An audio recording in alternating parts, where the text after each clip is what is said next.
My family moved, we packed up and moved to Indianapolis. I remember feeling really bitter about that move and just sort of angry with my parents about it because they were taking me away from all my friends. I had to, do one more, my senior year at a totally new school.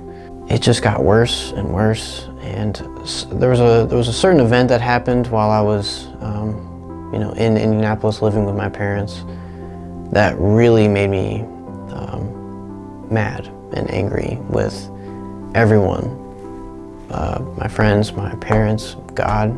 I did not want to talk or have to do or to deal with anyone besides myself. So I packed up my stuff and bounced. I left my parents' house, moved back to Cincinnati. In that time, I became secluded from everybody because I had the mindset of I don't want to get to know anybody because the relationship that I do make with somebody could potentially be ruined, and I don't want to deal with that pain, basically. I became very depressed, and it was all because I didn't want to talk to anybody, and I didn't want to deal with any sort of relationship with anybody, including God. I had kicked God out of my life. I didn't want to think about him. I didn't want to talk to him. Nothing. I had nothing to do with him at all. But it was really when that emptiness in my heart and my soul, it started to suck me in. It was like a black hole almost. I think the thing that got me to start thinking, start talking to God again was my parents. My parents loved me no matter what decision I made. And every time I saw them, they were always asking, how's your life going? How are things going with you and Jesus? I remember thinking the only people that actually do love me, I left them, and the one thing that they are doing is that they're praying to God for me. I was scared of walking back into church and having to deal with the people that I did know in the past, because I would think that they would think poorly of me. I couldn't be more wrong. Caleb Herrick continued to text me and to message me, asking me to come, hang out with him and his crew at their life group.